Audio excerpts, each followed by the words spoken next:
తండ్రి యొక్కయు కుమారుని యొక్కయు పరిశుద్ధాత్మ యొక్కయు నామమున ఆమేన్. ప్రభునందు ప్రియ దేవుని బిడలారా, యేసుక్రీస్తు శ్రేష్టమైన నామములో మీకందరికీ కూడా శుభములు, వందనాలు తెలియజేస్తున్నాను. మరి మనము ఈ దినము 23వ కీర్తన ధ్యానం చేయడానికి మనము ఈ రీతిగా కూడుకొని ఉన్నాము. మరి గతంలో మనము 22 కీర్తనలు మనము ఒక కోణంలో ధ్యానం చేసుకుంటూ వచ్చాం.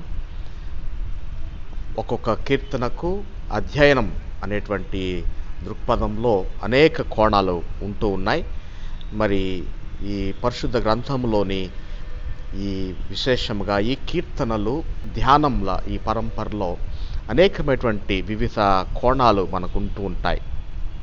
కానీ అన్ని కోణాలు మనం ధ్యానం చేయడానికి మన జ్ఞానం సరిపోతూ, అదేవిధంగా మన సిద్ధపాటు కూడా సరిపోదేమో. ఎందుకంటే ఇది దేవుని జ్ఞానము. దేవుని జ్ఞానము మనకు పరిమితులతో, షరతులతో మనకు ఉన్నది, వర్తిస్తూ ఉంటాయి. మరి ఇక్కడ ఈ కీర్తనల అధ్యయనంలో భాగంగా మనము ఈ కీర్తనలను విభజించుకున్నప్పుడు ఇది ఒక్కొక్క భక్తుడు, ఒక్కొక్క దైవజనుడు, ఒక్కొక్క పాస్టర్ గారు, ఒక్కొక్క వేదాంతి, ఒక్కొక్క స్కాలర్ ఒక్కొక్క విధంగా దీన్ని విభజిస్తూ అధ్యయన నిమిత్తం విభజిస్తూ ధ్యానం చేస్తూ ఈ విధంగా సాగిపోతూ ఉన్నారు. ఆ విధంగానే కామెంటరీస్ కూడా వ్రాయబడుతూ ఉన్నాయి. మనం దానికి మినహాయింపు అయితే ఏమీ కాదు కనుక కొద్ది ఆలోచనలు మన యొక్క పరిమితిలో మనము ఈ దినం ధ్యానం చేసుకుంటాం. ఇది 23వ కీర్తన. 23వ కీర్తన బహుశా తెలియనటువంటి క్రైస్తవులు లేరు. ప్రతి ఒక్కరు కూడా 23వ కీర్తన వారి వారి సండే స్కూల్స్లో ఇది బైహార్ట్ చేసి ఉండవచ్చు, ఉన్నారని నా యొక్క విశ్వాసం.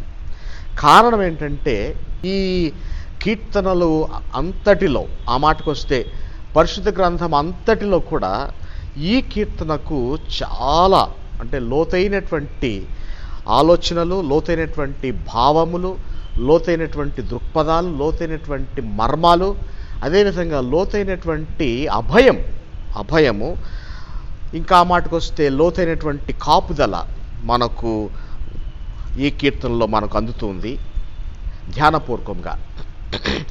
కనుక 23వ కీర్తన గురించి ఆ మాటకొస్తే ఏ కీర్తన అయినా సరే ఎంత చెప్పుకున్నా, ఎంత ధ్యానం చేసుకున్నా తక్కువే. మరి ఇది పరిశుద్ధ గ్రంథంలోనే ఒక కనుక 23వ కీర్తన గురించి ఆ మాటకొస్తే ఏ కీర్తన అయినా సరే ఎంత చెప్పుకున్నా, ఎంత ధ్యానం చేసుకున్నా తక్కువే. మరి ఇది పరిశుద్ధ గ్రంథంలోనే ఒక విశిష్టమైనటువంటి కీర్తన 23వ కీర్తన. మరి ఆబాలగోపాలం ఈ మానవాళ్ళంతా కూడా ధ్యానం చేస్తూ నిత్యము ఆయన సన్నుతిస్తూ, ఆయన కీర్తిస్తూ, ఘనపరుస్తూ ఉన్నటువంటి ఇది ఒక చక్కని కీర్తన.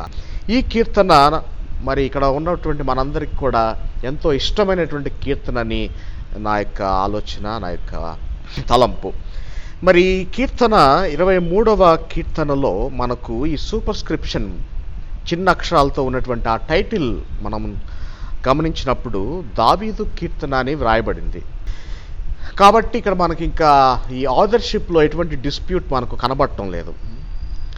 ఎందుకంటే సాక్షాత్తు దావీదు కీర్తన అని ఇక్కడ వ్రాయబడింది కాబట్టి ఈ కీర్తన ఎవరు రాశారు అనే దానికి ఆలోచన లేక ప్రత్యామ్నాయం ఎటువంటిది లేదు. అందుకే మనము దీనికి ఒక టైటిల్ మనము ఆపాదించుకుంటాం. మరి ఎక్కువ మంది స్కాలర్స్ దీనికి ఏమని ఆపాదించారంటే ది షెపర్డ్ సామ్ అని ఎక్కువ మంది భక్తులు, వేదాంత పండితులు అన్నారు. మరి కొంతమంది అయితే కొద్దిగా ముందుకు వెళ్ళి షెపర్డ్ కింగ్ హోస్ట్ అనేటువంటి ఈ మిశ్రమ పదాన్ని ఏర్పాటు చేసుకున్నారు. So the psalm 23rd is shepherd king host psalm, అనగా కాపరి, రాజు మరియు మనల్ని ఆహ్వానించేటువంటి వ్యక్తి లేక యజమాని అనేటువంటి అర్థం ఇక్కడ మనకు ఈ టైటిల్లో మనకు ఇవ్వబడుతుంది. కనుక ఈ షెపర్డ్ కింగ్ హోస్ట్ అనేటువంటి టైటిల్ ఆపాదించబడినటువంటి ఈ కీర్తన మనకు అతి ప్రాముఖ్యం.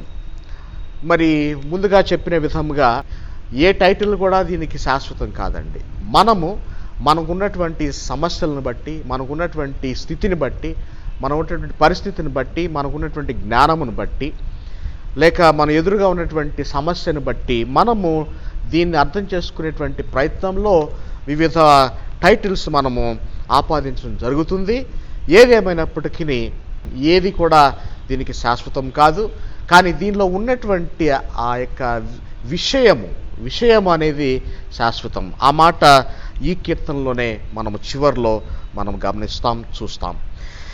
మరి ఈ కీర్తన దావీదు ఎప్పుడు రాశాడు, ఎవరికి రాశాడు, ఎందుకు రాశాడు అనేటువంటి ప్రశ్నలు ఈ కీర్తన మీద మనం సంధిస్తే, ఎప్పుడు రాశాడు అంటే ఎవరికి తెలియదండి. ఏ స్కాలర్ కూడా దీన్ని ఖచ్చితంగా చెప్పడం లేదు. కానీ ఎక్కువ మంది ఏం చెప్తున్నారంటే ఇది దావీదు రాజు అయిన పిమ్మట రాశాడని కొంతమంది చెప్తున్నారు. మరికొంతమంది ఏం చెప్తున్నారంటే దావీదు తన రాజ్యము చివరి దశలో ఉన్నప్పుడు వ్రాసుకున్నటువంటి కీర్తన కాబోలు అని మరికొంతమంది చెప్తున్నారు. కాబట్టి ఈ కీర్తన యొక్క సమయము మనకైతే పూర్తిగా తెలియదు. కానీ ఏదేమైనప్పటికీ ఆయన రాజ్యాధికారాన్ని అనుభవించినటువంటి ఆ అనుభవంలో నుండి అయితే ఈ కీర్తన వచ్చిందని మనము చెప్పుకోవలసిందే. కారణం ఏంటంటే ఇక్కడ 5వ వచనం నుండి మనం గమనించినప్పుడు శత్రువుల ఎదుట భోజనము అనే మాట, గిన్నె నిండి పొర్లుచున్నది అనే మాట, నేను బ్రతుకు దినంలో నీ కృపాక్షేమములు అనే మాట, చిరకాలం యెహోవా మందిరంలో నేను జీవిస్తాననేటువంటి మాట. ఈ మాటలను బట్టి ఈ కీర్తన బహుశా రాజు అయిన తదుపరి దావీదు భక్తుడు రచించినటువంటి కీర్తనగా మనము అభివర్ణించగలం. మరి ముందు వచనాలు, మొదటి 4 వచనాలకి ఉన్నటువంటి ఈ సబ్ టైటిల్ ఏ విధంగా ఉందంటే ద లార్డ్ యాజ్ షెపర్డ్, అనగా ప్రభువు అనగా రాజు, అదోనాయ్ అంటే దేవుడు, అంటే రాజుగా ఉన్నటువంటి దేవుడు. Note this point. రాజుగా ఉన్నటువంటి దేవుడు, దేవుడుగా ఉన్న దేవుడు కాదండి, రాజుగా ఉన్నటువంటి దేవుడు నాకు కాపరి. అది దీని యొక్క సబ్ టైటిల్. 2వ భాగము 5-6 వచనాలు ద లార్డ్ యాజ్ హోస్ట్, అంటే మనల్ని ఆహ్వానించేటువంటి ప్రభు. ఎందుకు ఆయన ఆహ్వానిస్తాడు అంటే ఆయనే ఆహ్వానించాలి. ఎందుకు ఆయనే ఆహ్వానించాలంటే ఈ భూమి ఆకాశము సర్వ సృష్టి సంపద సమస్తం ఆయనవే. ఆయన దీనికి యజమాని. ఆయనే మనల్ని పిలవటానికి అర్హుడు. ఆయనే సర్వాధికారాలు కలిగినటువంటి ప్రభు అనేటువంటి ఈ యొక్క నేపథ్యంలో మనము ఈ విధంగా 2వ సబ్ టైటిల్ మనము దీనికి ఆపాదిస్తాం 5-6 వచనాల్లో. ఏదేమైనప్పటికీ ఈ కీర్తనలో దేవుని యొక్క రాజ్యరకం కనబడుతుంది. ఇదొకటి భాగం. తరువాత ఈ మొదటి భాగమైనటువంటి మొదటి 4 వచనాలు చాలా క్షుణ్ణంగా మనం గమనిస్తే పచ్చిక గల చోట్ల శాంతికరమైన జలములు, తర్వాత గాఢాంధకారపు లోయలు, దుడ్డు కర్రయు దండము, ఈ మాటలు మనకు ఎక్కువగా కనిపిస్తున్నాయి.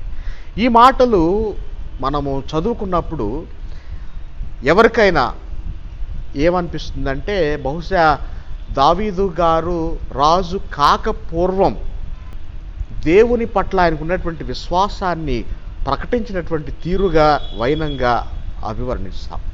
మరి ఆ సమయంలోనే ఈ 4 వచనాలు రాశాడా, రాజు అయిన తర్వాత 5-6 వచనాలు రాశాడంటే ముమ్మాటికి కీర్తనంతా కూడా ఒకేసారి రాశారని నా యొక్క విశ్వాసం, మన యొక్క విశ్వాసం. మరి స్కాలర్స్ కూడా అదే తెలియచేస్తున్నారు. సో ఈ కీర్తన, ఆ మాటకు వస్తే అన్ని కీర్తనలు కూడా ఎట్ ఎ స్ట్రెచ్ ఒకేసారి రాయబడినటువంటి కీర్తనలు. ఎందుకంటే ఏ కీర్తన కూడా విభజించడానికి వీల్లేదు. అధ్యయనం కొరకు లేక విడివిడి భాగాలుగా అర్థం చేసుకోవడానికి, మన సమస్యలను బట్టి అవకాశాలను బట్టి మనము విభజన చేస్తామేమో, కానీ కీర్తనలంతా కూడా ఒకే భాగం, ఒకే చుట్ట. దానిలో మరలా ఒక్కొక్క కీర్తన కూడా ఒక్కొక్క భాగంగానే మనము ఒక యూనిట్గా మనము దీన్ని చూడాలి. మరి ఈ 4 వచనాలు దావీదు రాజు కాకపూర్వం ఏ తలంపులతో అయితే ఉన్నాడో, రాజు కాకపూర్వం ఏ విశ్వాసంతో అయితే ఉన్నాడో, రాజు కాకపూర్వము ఏ విధమైనటువంటి రుచిని అనుభవించాడో, దేవుని యొక్క రుచిని, దానిని ఇక్కడ ప్రస్తావిస్తూ తన యొక్క చివరి దశలో లేక ముగింపులో వ్రాసుకుంటున్నాడు. ఇప్పుడు దావీదు అనగానే మనందరికీ వెనువెంటనే వచ్చేటువంటి పదం ఏంటంటే రాజు. He was the king, he was a mighty king. దావీదు చేసినటువంటి యుద్ధాలు ఎవరు చేయలేదు, దావీదు అందించినటువంటి విజయాలు ఎవరు అందించలేదు, దావీదు రచించినటువంటి రచనలు కూడా ఎవరు రాయలేదు. మరి ఇంత గొప్ప దావీదు, ఇంత గొప్ప రాజు ఏం ఆలోచన చేస్తున్నాడు అది మనం ఇప్పుడు గమనించాలి. ఏం ఆలోచన చేస్తున్నాడంటే, ఇంత గొప్ప రాజు ఏం ఆలోచన చేస్తున్నాడంటే, నేను ఈ రాజ్యానికి ఒక రాజును, దేవుడు నన్ను అభిషేకించాడు, నన్ను ఎన్నుకున్నాడు, నేను ఈ రాజ్యాన్ని నడిపించవలసినటువంటి నాయకుణ్ణి అని ఆలోచన చేస్తూ ఆ ఆలోచనలన్నింటినీ కూడా ఏం చేస్తున్నాడంటే వెంటనే దేవునికి ఆపాదిస్తున్నాడు. ఏ విధంగా? దేవా, ఇప్పుడు నేను ఈ రాజ్యానికి నేను కాదు రాజును, దేవా ఈ రాజ్యానికి నీవు నన్ను రాజుగా ఉండమని అభిషేకించావు, నేను రాజుగా ఉంటున్నాను వాస్తవమే, కానీ నీవు లేకుండా నేను ఏమీ చేయలేను. నీ యొక్క ప్రసన్నతలోనే, నీ యొక్క నడిపింపులోనే, నీ యొక్క కనుదృష్టిలోనే నేను నడుస్తున్నాను, నేను పరిపాలన చేస్తున్నాను అని దేవునికే తెలియచేస్తున్నాడు. దీన్ని ఒక్క మాటలో తేల్చి చెప్పాలంటే, అసలు నేను కాదు రాజును, మరి ఎవరు అంటే, ప్రభువా నీవే ఈ రాజ్యానికి రాజువి. అది దీని యొక్క లోతైనటువంటి భావం. మరి ఈ రోజుల్లో ఏ రాజుగారు ఆ మాట చెప్తున్నారండి? ఎంతమంది రాజులు ఈ మాట చెప్తున్నారు? నేను కాదు ఈ దేశానికి రాజుని, నేను కాదు ఈ దేశానికి ప్రధానమంత్రిని, నేను కాదు ఈ పట్టణానికి నాయకుణ్ణి, దేవుడే అని ఎంతమంది నాయకులు, ఎంతమంది పరిపాలన చేసేటువంటి వారు, అధ్యక్షులు, ఎంతమంది ఆ యొక్క అధికారాన్ని దేవునికి ఆపాదిస్తున్నారు. అందుకే మనము ఈ నాయకుల నిమిత్తం మనం ప్రార్థన చేయాలి. నాయకుల కొరకు ప్రార్థన చేస్తూ ఈ రాజ్యాలన్నీ కూడా దేవుని యొక్క నాయకత్వంలో ఉండాలి. We have democratic rule, we have aristocratic rule, we have dictatorship, we have democratic leaders. ఎక్కడ చూసినా కానీ 10 మంది పరిపాలన, కానీ ఎక్కడా కూడా థియోక్రసీ అంటే గాడ్స్ రూల్ అనేది ఎక్కడుంది? దేవుని పరిపాలన ఎక్కడుంది? కాబట్టి మనము దేవుని పరిపాలన కొరకు మనము ప్రార్థన చేయాలి.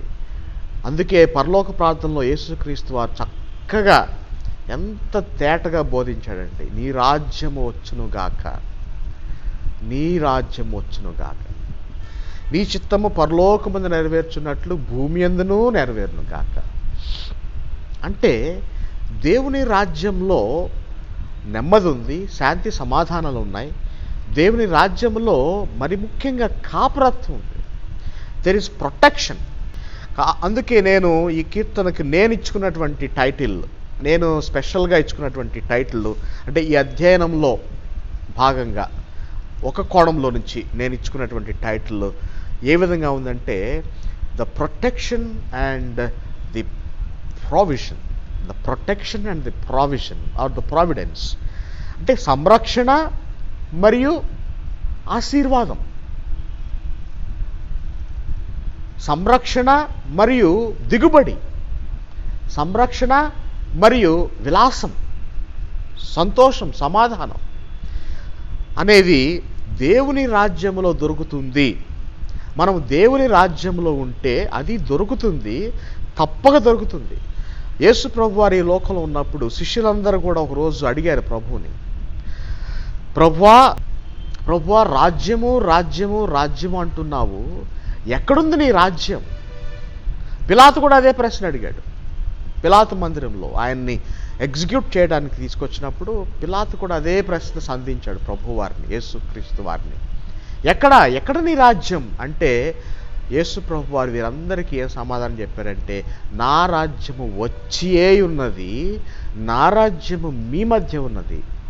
అప్పుడు దానికి వీళ్ళందరూ ఏమడిగారంటే, ఎక్కడున్నది ఆ రాజ్యం, ఎక్కడ ఆ రాజ్యం అన్నప్పుడు, నా రాజ్యము ఈ లోక సంబంధమైనది కాదు, పరలోక సంబంధమైనది అంటూ, నా మాట వినేవారు నా రాజ్యంలో ఉంటారు, దేవుని మాట వినేవారు దేవుని రాజ్యంలో ఉంటారు, దేవుని యొక్క నడిపింపులో ఉన్నవారు ఘన విజయాలు సాధిస్తారు, దేవుని యొక్క కృపలో ఉన్నటువంటి వారు సంరక్షించబడతారు, దేవుని యొక్క సంరక్షణలో దేవుని యొక్క హస్త నిక్షేపంలో ఉన్నటువంటి వారు ప్రొవిజన్స్, దీవెనలు, ఆశీర్వాదాలు పొందుకుంటారు. అది ఈ కీర్తన యొక్క సారాంశం. Shepherd king host. The shepherd will protect, the king will fight for you, and the host will offer for you his manifold blessings. కనుక ప్రియ దేవుని బిడ్డలారా, దేవుని యొక్క రాజ్యము వచ్చి ఉన్నది, మన మధ్య ఉన్నది. అయితే దేవుని రాజ్య పరిపాలనలో దేవుడే రాజుగా ఉన్నాడు. ఆ దైవ రాజ్యము జరుగుతూ ఉంది, నడిపించబడుతూ ఉంది. ఆ దైవరాజ్యంలో దేవుడే రాజుగా కొనసాగుతూ ఉన్నాడు. ఆ సంగతిని గుర్తించిన వారు మాత్రమే అందులో సభ్యులు. ఆ సంగతిని గుర్తించిన వారే దేవుని యొక్క కాపరత్వంలో భాగస్వామ్యం కలిగి ఉంటారు. ఆ కాపరత్వాన్ని గుర్తించిన వారే దేవుని యొక్క రక్షణ కవచం క్రింద భద్రపరచబడి ఉంటారు. దానిలో, ఆ కాపరత్వములో, ఆ రాజరికంలో ఉన్నవారు, అర్థం చేసుకున్నవారు, లోనికి వచ్చినటువంటి వారికి దేవుడు తన యొక్క దీవెన కుమ్మరిస్తాడు.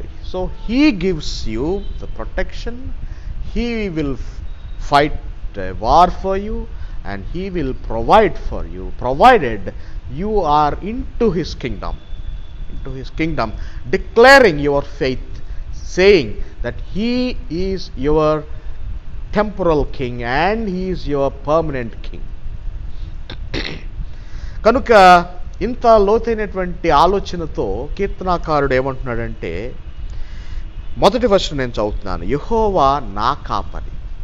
ఈ రాజ్యవాసులందరికీ నేను కాపరి అని రాజ్యవాసులు అంటూ ఉంటుంటే, కీర్తనాకారుడు దావీదు ఏమంటున్నాడంటే, ఇదంతా కాదు కానీ యెహోవా నా కాపరి. అంటే దేవుడు ఈ రాజ్యాన్ని సంరక్షిస్తాడు. దేవుడు ఈ రాజ్యాన్ని సంరక్షిస్తూ ఉన్నాడు. దేవుడు ఈ రాజ్యాన్ని నడిపిస్తూ ఉన్నాడు, పరిపాలన చేస్తూ ఉన్నాడు. He is the ruler of the world. కనుక యెహోవా దేవుడు నా కాపరి. ఇక్కడ నా అనేటువంటి మాట, ఎప్పుడు దావీదు నా అనే మాట వాడినా అది మొత్తం రాజ్యం అంతటి కూడా వర్తిస్తుందండి. అది ఏకవచనంలో పర్సనల్ ప్రొనౌన్గా ఉన్నప్పటికీ ఇది వాడింది రాజుగారు కాబట్టి, ఈ ప్రార్థన కూడా అఫీషియల్ ప్రార్థన కాబట్టి, ఈ నా అనేటువంటి మాట మా అనేటువంటి మాటకు దారితీస్తుంది. కారణం, ఆయన రాజ్యానికి రాజు, తన రాజరికాన్ని దేవునికి ఆపాదిస్తున్నాడు. కనుక ఇది రాజ్యమంతటికి కూడా వర్తించేటువంటి మాట. కనుక యెహోవా నా కాపరి అనగా యెహోవా మా కాపరి అనేటువంటి అర్థాన్ని మనం తీసుకుంటాం. మరి ఎందుకు ఈ కాపరత్వాన్ని దేవుడికి ఇస్తున్నాడు అనేది మనం చూసాం. ఎందుకంటే దేవుడు సర్వశక్తిమంతుడు, సర్వ సృష్టికి కారణభూతుడు. ఇంకా చెప్పాలంటే దేవుడు ఈ రాజ్యాన్ని కాపాడవలసినటువంటి వాడు, కాపాడుతూ ఉన్నటువంటి వాడు. ఇంకా చెప్పుకోవాలంటే అసలు ఈ రాజ్యానికి రాజుగా దావీదును ఎంపిక చేసిన వాడు దేవుడు. So David was the king designate, and he was king, and now he might be at his retirement, speaking to God and attributing his kingship to God. So that is the beauty of the psalm and beauty of his faith. కనుక యెహోవా నాకు కాపరి, నాకు లేమి కలుగదు. ఇక లేమి అనేటువంటి మాట చాలా ఇది negative word. Negative words Hebrew బైబిల్లో చాలా బలంగా వాడబడినాయండి, చాలా బలంగా వాడబడినాయి. కలుగదు, లేదు, లేదు, లేదు, వలదు, వలదు. మరి లేమి కలుగదు, లేమి వలదు, లేమి లేదు. There is no negative in the positive Godhead. దేవుడు మనకు కలిగి ఉన్నాడు, ఆయన ఉన్నవాడు అనువాడు యెహోవా అనే మాటకు అర్థం. ఇక్కడ లేనిదంటూ ఏమి లేదు, లేకపోవడం అంటూ ఏమి లేదు. అంటే దావీదు ఏమైతే కోరుకున్నాడో అది దేవుడు అందించాడు. దావీదు ఏమైతే ప్రార్థించాడో దేవుడు దాన్ని దయచేశాడు. దావీదు ఏమి విజయాల కోసం ఆయన అర్జించాడో, ప్రార్థించాడో, వేగిరపడ్డాడో, పరుగెత్తాడో వాటన్నిటినీ పొందుకున్నాడు. అందుకే ఈ చివరి దశలో ఆయన బహుశా ఆయన రిటైర్డ్ స్టేజ్లో ఆయన ఏమంటున్నాడు, నాకు ఇక ఏమీ కలుగదు, అది నేను అనుభవించాను. దేవుడు నా రాజ్యానికి రాజుగా పరిపాలన చేశాడు, నేను కేవలం నిమిత్త మాత్రుని. దేవుడు ఊరికే నన్ను అడ్డం పెట్టి దేవుడు చేశాడు రాజ్యార్కాన్ని. అది దాని యొక్క లోతైనటువంటి భావం. ఆ దేవాది దేవునికి మహిమ, ఘనత, ప్రభావం. మరి మనం కూడా ఈ రాజ్యంలో ఉన్నాము. ఆ మాటకు వస్తే మన కుటుంబమే మన యొక్క రాజ్యం.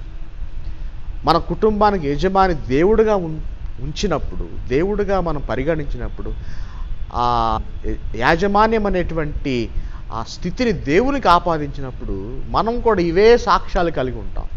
యెహోవా నా కాపరి, యెహోవా నా కుటుంబానికి కాపరి, నాకు ఇంకా లేమి కలగదు అనేటువంటి గొప్ప సాక్ష్యంతో మనం జీవిస్తాం. తరువాత పచ్చిక గల చోట్లను ఆయన నన్ను పరుండజేయుచున్నాడు.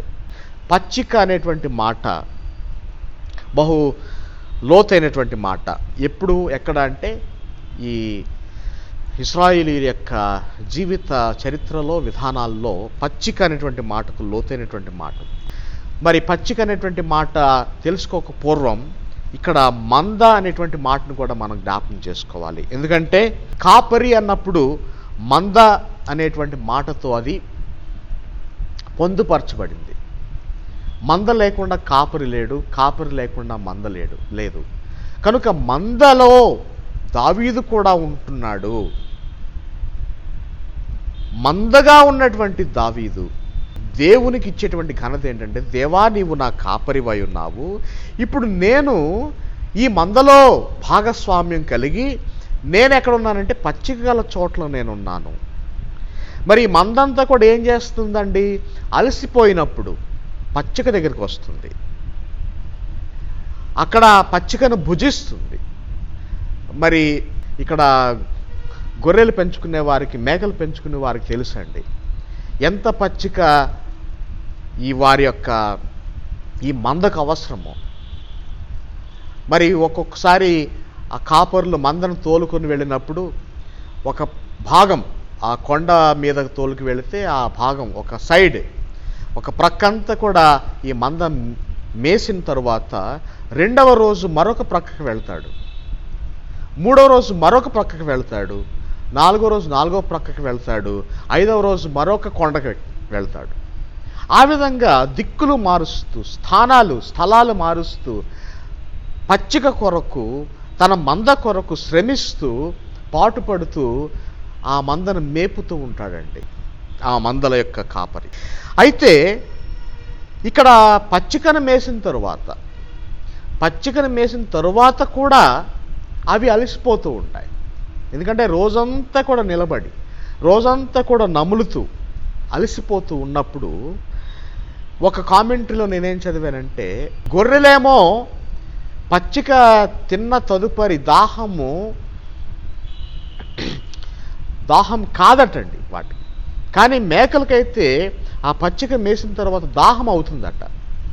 సరే ఆ కాపరి, ఏ కాపరైనా సరే, తాను ఇంటికి తీసుకొచ్చిన సరైనా సరే, ఇంటికి వచ్చిన తదుపరి అయినా సరే, ఆ యొక్క మందకు దాహము తీర్చవలసినటువంటి బాధ్యత ఉన్నది.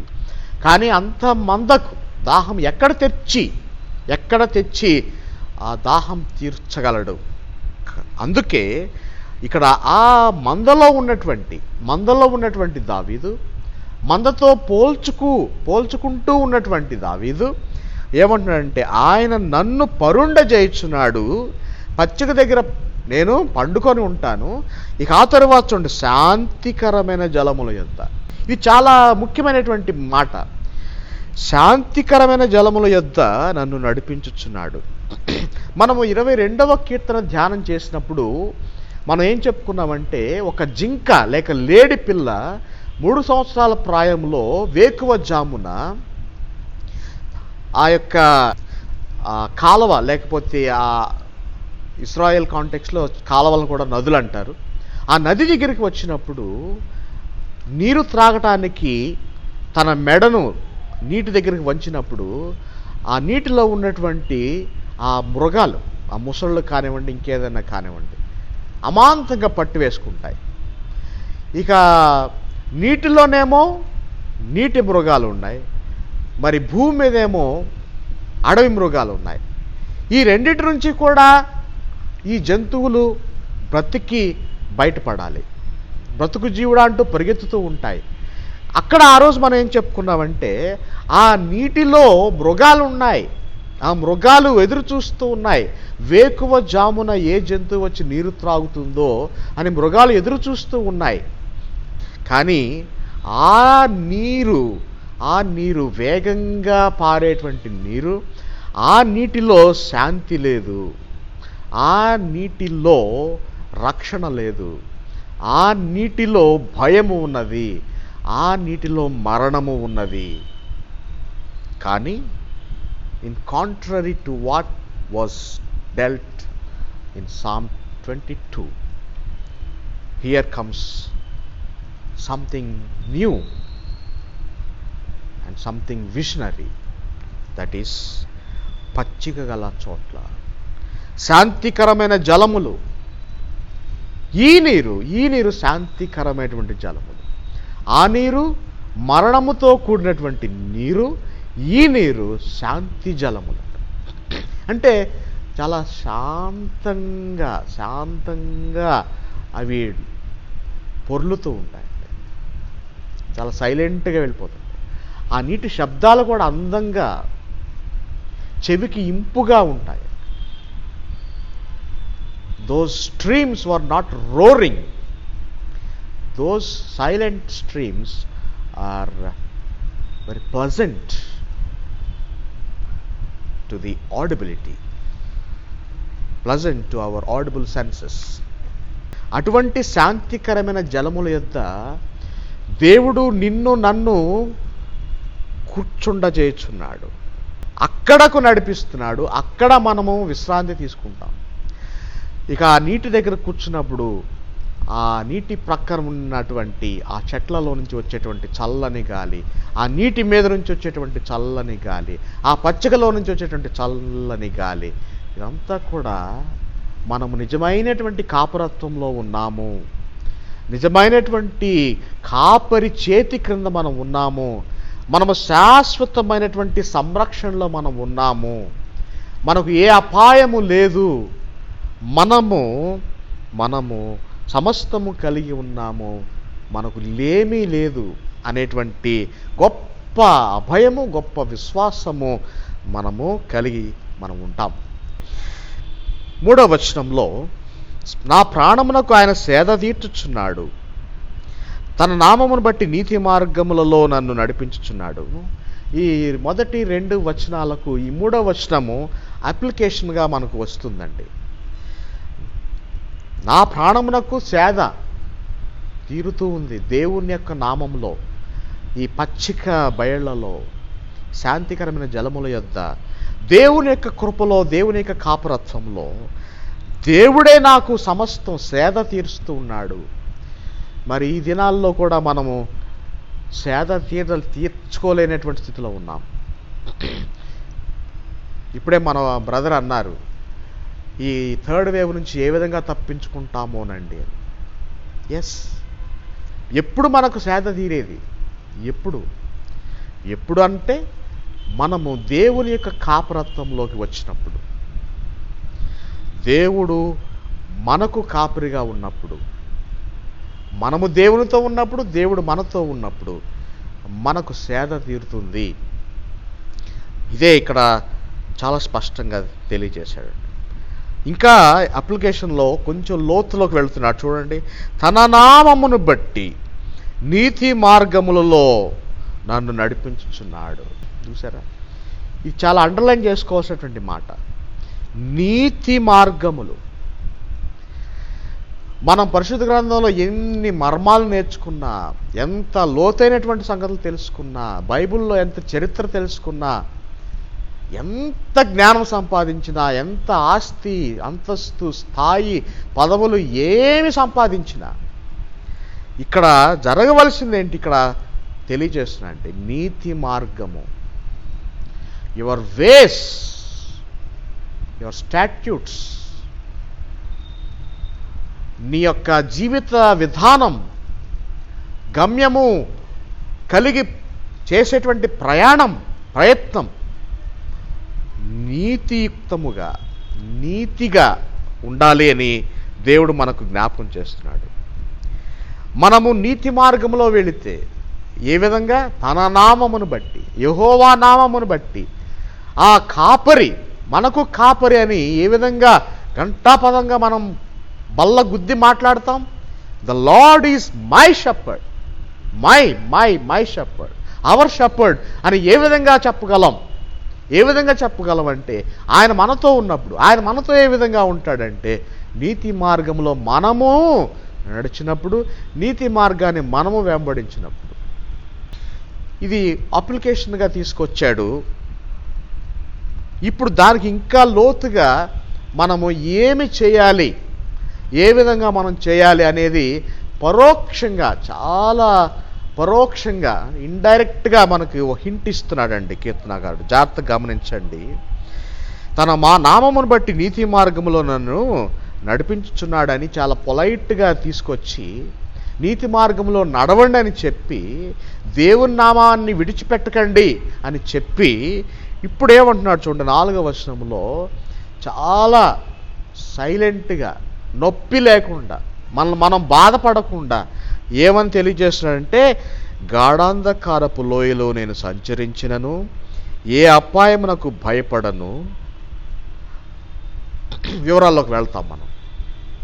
ఇక్కడ మొదటిగా మనం తెలుసుకోవాల్సింది ఏంటంటే, ఆయన తనకు తాను మందలో భాగమని తెలియచేసుకుంటున్నాడు మరొకసారి. అంటే తాను మందలో ఒకడిగా మాట్లాడుతున్నాడు. గమనించండి, నేను మందలో ఒకడిని కాబట్టి గాఢాంధకారపు లోయల్లో నేను సంచరించాల్సినటువంటి సమయాలు, సందర్భాలు ఎన్నో ఉన్నాయి. నాకంటూ ఒక మంద ఉండింది. నేను 25 సంవత్సరాల ప్రాయంలో ఉన్నప్పుడు, యవ్వన ప్రాయంలో ఉన్నప్పుడు నేను కొంత మందను కాచాను. నేను కాపరిగా ఉన్నాను, మందల కాపరిగానే నేను బ్రతికాను. నా జీవనోపాధి, నా జీవన విధానం కాపరత్వం. ఆ సమయంలో ఏం జరిగిందంటే, నేను గాఢాంధకారపు లోయల్లో సంచరించాను, అపాయములకు భయపడ్డాను అని అంటున్నాడు. చివరకు దాన్ని ఏ విధంగా దాన్ని కంక్లూషన్ తీసుకొస్తున్నా అంటే, నీవు నాకు తోడయుందువు, నీ దుడ్డు కర్రయు నీ దండమును ఆదరించును. చూడండి ఎంత ఇండైరెక్ట్ మెసేజ్ ఇచ్చాడు మనకి. అంటే నేను కాపరిగా ఉన్నప్పుడు ఈ మందలన్నీ కూడా గాఢాంధకారపు లోయల్లో ప్రవేశించాయి. అప్పుడు ఈ మంద భయపడ్డాయి. క్రూర మృగాలు వెంట పడతాయేమోనని, అడవి మృగాలు వెంట పడతాయేమోనని, నీటి దగ్గరికి వెళ్తే నీటి మృగాలు వెంట పడతాయేమోనని, మింగివేస్తాయేమోనని, అవన్నీ కూడా భయపడిన మాట వాస్తవము. నేను వాటన్నిటిని కూడా ఏ విధంగా రక్షించాను, ఒక కాపరిగా ఏ విధంగా రక్షించాను అనేది జ్ఞాపకం చేసుకుంటున్నాడు. ఏ విధంగా జ్ఞాపకం చేసుకున్నాడంటే, ఇప్పుడు మందగా మారి, ఇప్పుడు మందలో ఒకటిగా మారి అన్వయించుకొని, ఆపాదించుకొని మాట్లాడుతున్నాడు. ఏమని? నీవు నాకు తోడయ్యుందువు. నేను అక్కడ తోడై ఉన్నాను గాఢాంధకారపుల్లో, ఆనాడు నేను ఆ మందకు తోడై ఉన్నాను. ఈనాడు నేను మందలో ఉంటే దేవుడు నాకు తోడై ఉన్నాడు. అంతవరకు పొలైట్గానే మనకు తెలియజేశాడండి. ఇప్పుడు చూడండి, నీవు నాకు తోడయిందువు, నీ దుడ్డు కర్రయు నీ దండమును నన్ను ఆదరించును. ఇక్కడ ఉందండి ది హిడెన్ లెసన్స్, రహస్య పాఠాలు ఇక్కడ దాగి ఉన్నాయండి. ఏమంటున్నాడంటే, నీవు నాకు తోడయిందువు, నీ దుడ్డు కర్ర అంటే మనందరికీ తెలుసు కదా, కొంకి కర్ర అంటాం మన భాషలో, స్టాఫ్ అని కూడా అంటాం. అంటే పొడవైనటువంటి కర్రకు పైన వంపు వస్తుంది. ఆ వంపుతో ఏం చేస్తారంటే పైన చిట్ట చివర ఉన్నటువంటి కొమ్మల కిందకు లాగడానికి పనికొస్తుంది. అంత మాత్రము కాదండోయ్, ఆ వంపుతోటి ఒక్కొక్కసారి మందలో ఎవరైనా ఏదైనా మాట వినకపోతే మెడకు తగిలించి వెనక్కు లాగేటువంటి సాధనంగా ఈ యొక్క దుడ్డు కర్రను వినియోగిస్తున్నాడు. ఆయనకు తెలుసు దుడ్డు కర్రతో ఏం చేశాడో. ఆ లోయలో దుడ్డు కర్రను ఎలా వాడాడు, ఆ అడవుల్లో, ఆ చెట్లలో, ఆ పుట్లల్లో, ఆ అడవిలో దుడ్డు కర్రను ఏ విధంగా వాడుకున్నాడో ఆయనకు తెలుసు. ఇప్పుడు దాన్ని డైరెక్ట్గా చెప్పడం లేదండి. ఇప్పుడు ఏమంటున్నాడంటే చాలా సైలెంట్గా, అంటే చాలా అఫీషియల్గా, క్లాస్గా ఏమంటున్నాడు, నీ దుడ్డు కర్రయు నీ దండమును నన్ను ఆదరించును. దుడ్డు కర్ర ఆదరించడం ఏంటండి? దేవుడు తన యొక్క దుడ్డు కర్రను నా మెడ మీద పెడితే అది ఆదరణ ఎలా అవుతుంది? ఎస్, అది ఆదరణే. ఏ విధంగా అంటే, ఆ దుడ్డు కర్ర దేవుడు నా మెడ మీద పెట్టకపోతే నా దారి ఎటు వెళ్ళిపోతుందో, నేను దారి తప్పిపోతాను. దేవుడు ఎప్పుడైతే ఈ దుడ్డు కర్రను నా మెడ మీద పెట్టాడో, నన్ను వంచాడో, అప్పుడు నేను దేవుని బిడ్డగా మారిపోతాను. అది ముందు అప్లికేషన్లో చెప్పాడు. ఏమని? నీతి మార్గములో నన్ను నడిపించు. ఆ నీతి మార్గంలో దేవుడు నన్ను నడిపించడానికి దుడ్డు కర్రను వాడుతున్నాడు. ఆ దుడ్డు కర్రతో దేవుడు కొమ్మలు లాగుతున్నాడు, ఆకులు లాగుతున్నాడు, కాయలు లాగుతున్నాడు, ఆహార పదార్థాలను గుంజి ఆహారాన్ని మందకు ఇస్తూ అదే దుడ్డు కర్రతో, అంటే అన్నం పెట్టినటువంటి చేతితోనే మొత్తుతున్నాడు. ఆహారం ఇచ్చినటువంటి ఆ యొక్క కృపాహస్తాలతోనే ఆయన మనల్ని వారిస్తున్నాడు. ఇప్పుడు ఆ దుడ్డు కర్ర, దేవుని యొక్క దుడ్డు కర్ర మన మీద ఉంది. ఎందుకంటే అలనాడు దుడ్డు కర్రతో ఆ లోయల్లో, అడవుల్లో దావీదు చేసినటువంటి పని అదే.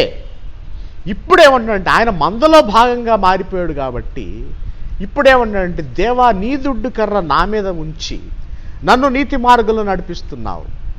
అంటే నన్ను నడిపిస్తున్నావు అంటే నా రాజ్యాన్ని నడిపిస్తున్నావు. ఎంత ఎంత బలంతో మాట్లాడుతున్నాడు చూడండి. ఎంత మెచ్యూరిటీ కలిగి, పరిణితి కలిగి మాట్లాడుతున్నాడు. ఇప్పుడు దేవుని యొక్క దుడ్డు కర్ర నా మీద. రెండవది దండము అనేటువంటి మాట ఇక్కడ ఉంది. దండము అనేటువంటి మాటకు చాలామంది స్కాలర్స్ చాలా అర్థాలు ఇచ్చారండి. కొంతమంది కర్ర అన్నారు, కొంతమంది ఒక ఇనుప కర్రకు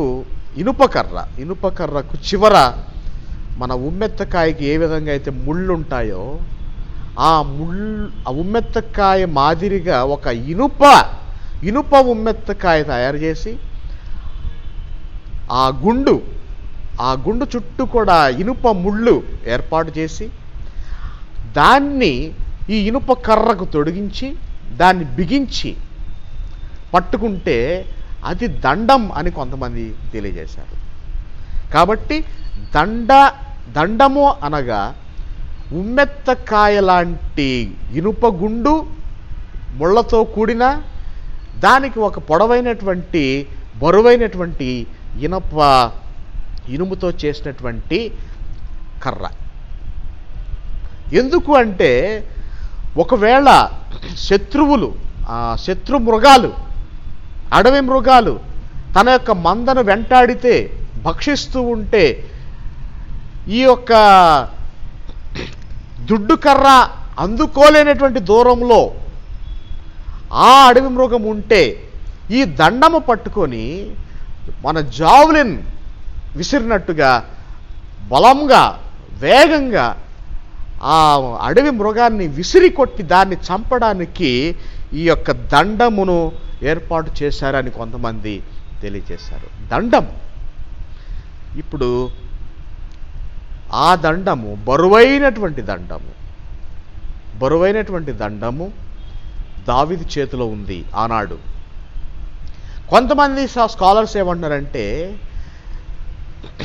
మరి ఆ దుడ్డు కర్రకు ఒకవైపేమో కొంకె లేక ఆ కర్వ్ ఏదైతే ఉందో అది ఉంటే, రెండవ ప్రక్కన క్రింద ఈ ఉమ్మెత్తకాయ లాంటి ముళ్ళతో కూడినటువంటి ఇనుప దండము మరొక వైపు ఉంటుంది. ఆ రెండు కూడా ఒకే పరికరం. ఒకవైపేమో దుడ్డు కర్ర, మరొక వైపు దండము, రెండు ఒకే పరికరం అని కొంతమంది స్కాలర్స్ తెలియజేశారు. ఏది ఏమైనప్పటికీ ఆ దుడ్డు కర్ర విసిరినప్పుడు ఆ యొక్క అడవి మృగము, శత్రువు మృగము మరణించాల్సిందే. అంటే ఇప్పుడు కాపరంటే ఏంటో మనకు అర్థమవుతుంది. అది కాపరంటే. ఆ కాపరత్వంలో మనం ఉన్నాం. మన శత్రువులను, ఈ మహమ్మారి, ఈ అనారోగ్యం, మన మీదకి వచ్చేటువంటి ప్రతి విధమైనటువంటి శోధనను, విపత్తులు, ఇవన్నీ కూడా దేవుని యొక్క దుడ్డు కర్ర క్రింద ఉన్నాయని జ్ఞాపం చేసుకోనండి. దేవుని యొక్క దండము క్రింద ఉన్నాయని జ్ఞాపం చేసుకోనండి. నేను ఏ విధంగా అయితే అడవి మృగాలను ఈ దుడ్డు కర్రతో, ఈ దండముతో చంపివేశానో, సరిచేశానో, దారి మళ్లించానో, తిన్నని మార్గంలో నడిపించానో, నీతి మార్గంలో నడిపించానో, ఇప్పుడు దేవుడు ఈ రెండు పరికరాలను లేక ఈ రెండు పనికి వచ్చేటువంటి ఈ పరికరాన్ని దేవుడు హస్తంలో చూస్తున్నాను. ఇప్పుడు దేవుడు దుడ్డు కర్రను, దండము ఆయన పట్టుకున్నాడు. ఇప్పుడు నన్ను నీతి మార్గంలో నడిపించడానికి ఈ రెండింటిని దేవుడు వినియోగిస్తున్నాడు. ఎంత మెచ్యూర్డ్గా, ఎంత చక్కగా తెలియజేశాడండి. ఆయన చెప్పాలనుకున్నటువంటి సందేశం బాధ కలిగించకుండా చెప్పాడండి. ఒకవేళ నేనేమన్నా బాధ కలిగిస్తే క్షమించండి దయచేసి. That was intended by king David. కనుక ఈ విధంగా తెలియచేయవలసినటువంటి సందేశం తెలియచేస్తూ ఏమన్నాడంటే, ఈ విధంగా దేవుడు నీకు తోడై ఉన్నాడు. Praise the Lord. ఈ విధంగా దేవుడు మనకు తోడై ఉన్నాడు. ఇంకా చెప్పాలంటే, ఈ విధంగా దేవుడు మనకు ఆదరణ అయి ఉన్నాడు. ఆ దుడ్డు కర్ర, ఆ దండం మనకు ఆదరణ అటండి. గమనించుకోవాలి ఆ మాటలో ఉన్నటువంటి అర్థం, లోతైనటువంటి అర్థం అంటే. దుడ్డు కర్రలో, దండములో ఆదరణ.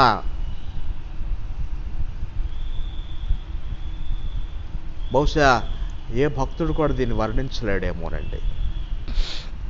దుడ్డు కర్ర, దండములో దేవుని యొక్క ఆదరణ దాగి ఉన్న సంగతి. 5వ వచనం. ఈ 5, 6 వచనాలకు వచ్చేసరికి మరలా మనం ఏం చేస్తున్నాం? ముందుగా చెప్పుకున్నాం ద లార్డ్ యాజ్ హోస్ట్. ఇప్పటి వరకు కాపరత్వాన్ని చూసాం. ద లార్డ్ యాజ్ షెపర్డ్ 4 వచనాలు చూసాం. ఈ 5, 6 వచనాలు స్పెషల్, చాలా ప్రత్యేకమైనవి. ఎందుకు? The lord as host. ఆయన యజమాని. ఏ విధంగా అంటే మనం చూడాలి. నా శత్రువుల ఎదుట నీవు నాకు భోజనం సిద్ధపరచుదువు. గమనించారా? ఎవరు ఏర్పాటు చేస్తున్నారు భోజనం? దేవుడు ఏర్పాటు చేస్తున్నాడు. దేవుడు ఏర్పాటు చేస్తున్నాడు. నేను ఎప్పుడు చెప్తూ ఉంటాను నా స్టడీస్లో, God is the subject of our life. God is the subject of our studies. God is not the object of our studies. God is not the object of our faith. Is the subject rather. ఆయన కర్త. ఏం కర్త? భోజనం ఏర్పాటు చేసేటువంటి కర్తగా ఉన్నాడు. ఎక్కడ భోజనం? శత్రువుల దగ్గర భోజనం. శత్రువుల దగ్గర ఎవరైనా భోజనం చేస్తారా? శత్రువులు అసలు కనబడితేనే దాక్కుంటాం కదా. శత్రువులతో మాట్లాడటానికి కూడా ఇష్టపడం కదా. శత్రువులు వస్తే అసలు భయం కదా. కానీ దేవుడు ఏం చేస్తున్నాడు?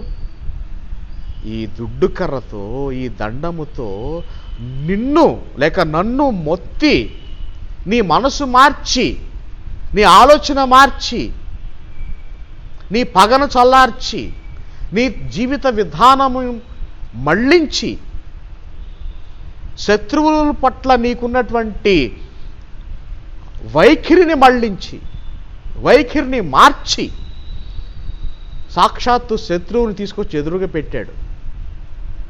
So he is the host of the table, and that table is a table with your foes, with your enemies.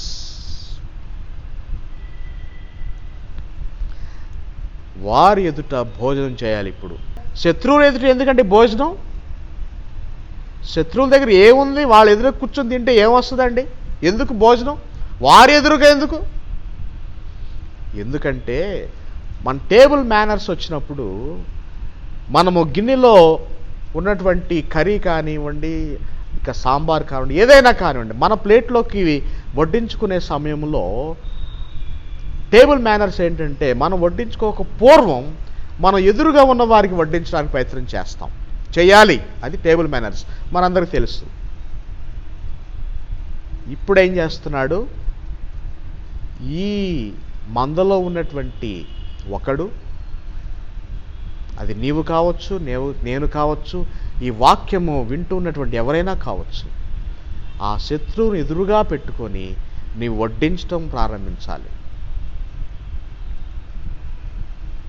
మీరు తినండి, మీరు తినండి, మీరు తినండి. ఆ శత్రువులు కూడా మనకు వడ్డిస్తారు. మీరు తినండి, మీరు తినండి, మీరు తినండి, మీరు వడ్డించుకోండి, మీకు వడ్డిస్తాను, మీకు వడ్డిస్తాను. పరస్పరం ద్వేషములతో రగిలిపోయినటువంటి వారు దేవుడు ఏర్పాటు చేసినటువంటి ఈ విందులో ప్రేమికులుగా మారిపోయారు. దేవుడు ఏర్పాటు చేసినటువంటి ఈ భోజనపు బల్ల మీద లోతైనటువంటి, అమితమైనటువంటి ప్రేమతో వారు ఒకరికొకరు పరామర్శలు చేసుకుంటున్నారు, పరిచర్యలు చేసుకుంటున్నారు. దీనికి లిటరల్గా మనం గమనిస్తే, ఒకరోజట దావీదు గారు యుద్ధం చేసినప్పుడు శత్రురాజు ఆ యుద్ధంలో కింద పడి కొట్టుకులాడుతుంటే దావీదు తన యుద్ధము యొక్క ధర్మాన్ని విడిచిపెట్టి ఆ రాజు దగ్గరికి వెళ్ళి తనకు భోజనాన్ని ఏర్పాటు చేసి కూర్చోబెట్టి ఆయన సేద తీర్చాడటండి. అది దావీదు రాజు. ఆ దావీదు రాజు ఇంత గొప్ప ప్రేమను దేవుడు ప్రేమగా ఆయన చూపిస్తూ తన రాజ్యాన్ని కాపాడుతూ దేవుని విశ్వాసాన్ని కాపాడుకుంటూ ముందుకు వెళ్తున్నాడు. ఇప్పుడు ఈ విధమైనటువంటి శత్రువులను ఎంతమందిని హతమార్చాడు. కానీ దేవుని యొక్క ప్రేరణ కొలది ఆ యుద్ధ ధర్మంలో యుద్ధ ధర్మాన్ని కూడా మలచి he turned the tables upside down and he started loving, he started considering the enemies while offering them his love, his food and his hospitality on the table. భోజనపు బల్ల మీద దావీదు తన ధర్మాన్ని నిర్వర్తిస్తున్నాడు. ఇది దేవుని ధర్మం. కారణం, దేవుడు ఈ భోజనాన్ని దేవుడే ఏర్పాటు చేశాడు. దేవుడు భోజనం ఏర్పాటు చేస్తే మనం కాదు తినాల్సింది, మనం వడ్డించడం ప్రారంభించాలి. ఎదురుగున్నవారు మనకు వడ్డించడం ప్రారంభిస్తారు. ఇది దావీదు మనకు చెప్పకనే చెప్తూ ఉన్నటువంటి గొప్ప లోతైనటువంటి సందేశం. ఇక 5వ వచనం 2వ భాగంలో నూనెతో నా తల అంటి ఉన్నావు. మనకున్నటువంటి ఒక చక్కని భాగ్యం ఏంటంటే ఇశ్రాయేలీయుల యొక్క చరిత్ర, జీవిత విధానం మనము క్షుణ్ణంగా చదివితే వారి యొక్క ఆచారాలు, వారి యొక్క సాంప్రదాయాలు, వారి యొక్క సంస్కృతులు అన్నీ కూడా మన భారతదేశ సాంప్రదాయాలతో సరిగ్గా పోల్చుకోవడానికి వీలుగా ఉంటాయండి.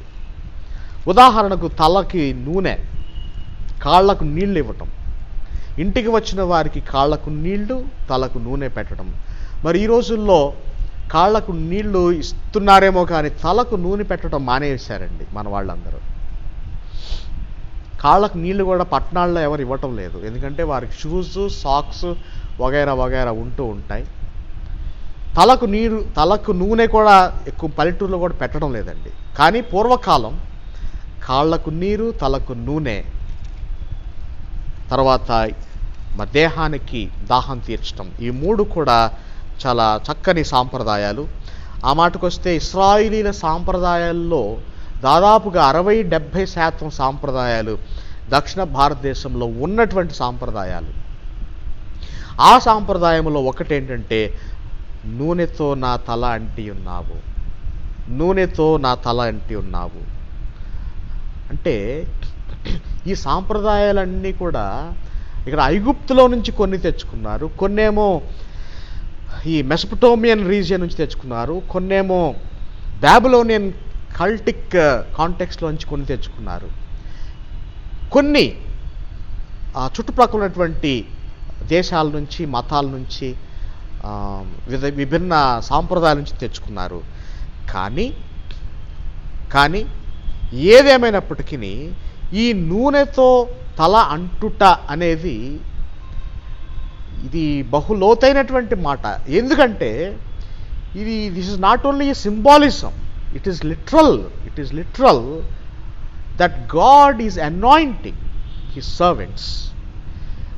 నూనెతో అభిషేకం అనేది మామూలు సంగతి కాదండి. మరి ఐగుప్తులో కొంతమంది అందమైనటువంటి స్త్రీలు, బబులోను దేశంలో కొంతమంది అందమైనటువంటి పురుషులు, స్త్రీలు, వీరందరూ కూడా ముఖం నిండా కూడా నూనె రాసుకొని బయటకు వెళ్తారంటండి ఆ దినాల్లో, సుమారు 3000 సంవత్సరాల క్రితం. ముఖానికి నూనె రాసుకొని వెళ్ళటం. ఇప్పటికీ మనము దాన్ని మార్చి ఆ సాంప్రదాయాన్ని మనము కొన్ని మనము రాసుకుంటున్నాం. Anti radiation liquids. ఎందుకు చెప్తున్నానంటే ప్రియ దేవుని బిడ్డలారా, ఆ ముఖానికి నూనె పూయబడినప్పుడు ఆ ముఖము సూర్యరశ్మికి, ఆ చర్మము ఎండకు మాడిపోకుండా ఎక్కువ కాలం నిగనిగలాడుతూ, మెరుస్తూ, చాలా చక్కని ఉన్నతమైనటువంటి వెలుగుమయంతో ఆ ముఖం వెలిగిపోతుందని వారు నమ్మారు. అది కూడా వాస్తవం. The oils make your face glow. అయితే ఇక్కడ అంతకు మించి దేవుని యొక్క అభిషేకం, తైలాభిషేకం, నూనెతో దేవుడు అభిషేకము జరిగిస్తున్నాడండి. ఇప్పుడు ఈ అభిషేకం ఏ విధంగా ఉంది అంటే, ఈ అభిషేకము నూనెతో నా తల అంటి ఉన్నావు అంటే నన్ను అభిషేకించావు. ఇక అప్పుడు ఏం జరుగుతుందో చూడండి, నా ముఖం వెలిగిపోవటం కాదు, నా జీవితం వెలిగిపోతుంది. నేను వెలిగిపోతున్నాను, నా కుటుంబం వెలిగిపోతుంది, నా రాజ్యం వెలిగిపోతుంది.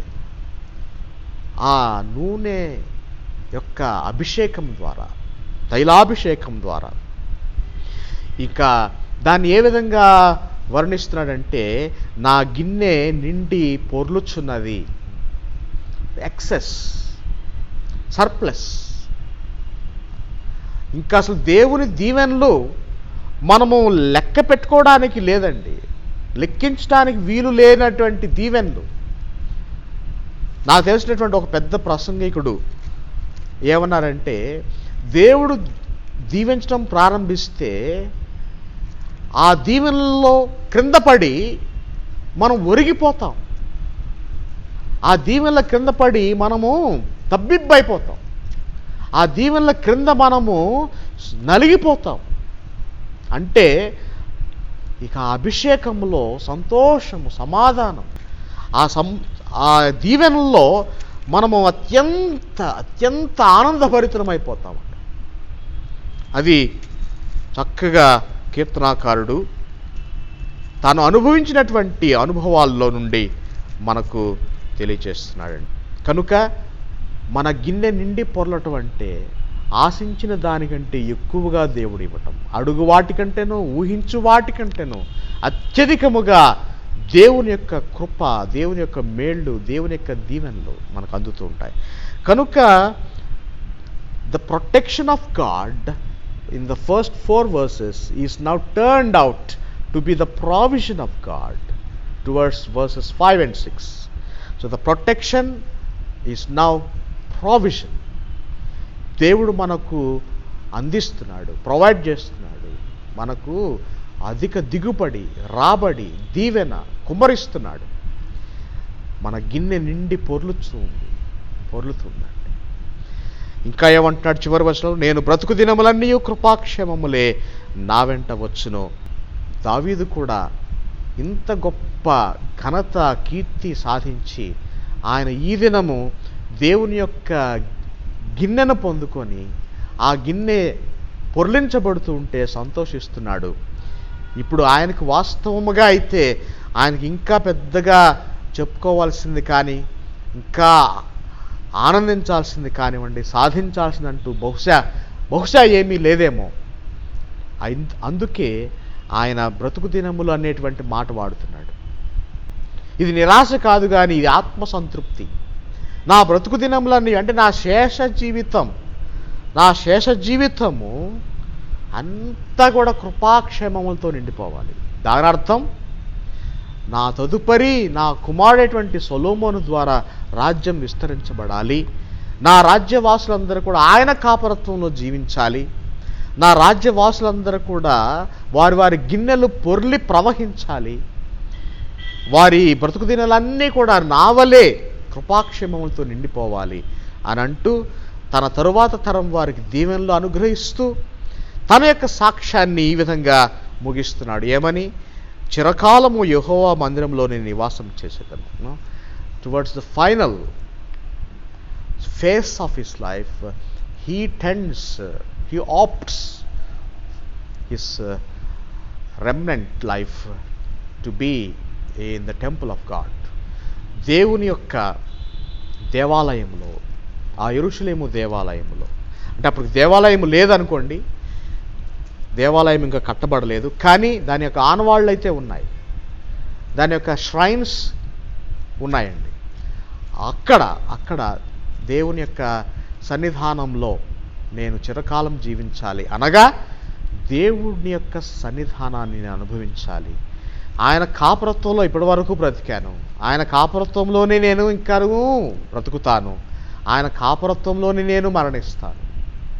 అంటే నేను పుట్టిన తేదీ మొదలు మరణించే తేదీ వరకు ఈ మధ్యకాలం అంతా కూడా ఆయన కాపరత్వంలోనే. So God is in my life from my birth till my death. అది ఎంత భారంతో, ఎంత సంతోషంతో, ఎంత లోతైనటువంటి అనుభవాలతో, సాక్ష్యాలతో, అనుభూతులతో వచ్చినటువంటి సాక్ష్యం. చిరకాలము యెహోవా మందిరములో నేను నివాసం చేసేదను. అయితే ఈ యెహోవా మందిరం అనేది లిటరల్ మీనింగ్ అని హీబ్రూ బైబిల్లో ఉంది. స్కాలర్స్ కూడా అదే తెలియజేశారు. So the literal temple, though there was not a physical temple, but the temple of the tabernacle, గుడారములతో ఉన్నటువంటి ఆ మందిరములో ఆయన నివాసం చేయడానికి ఇష్టపడుతున్నాడు. ఆయన ఆ గుడారంలోనే నిద్రించడానికి, విశ్రాంతి తీసుకోవడానికి ఇష్టపడుతున్నాడు. కనుక ప్రియ దేవుని బిడ్డలారా, మరి మన జీవితాలు ఏ విధంగా ఉన్నాయి? మనము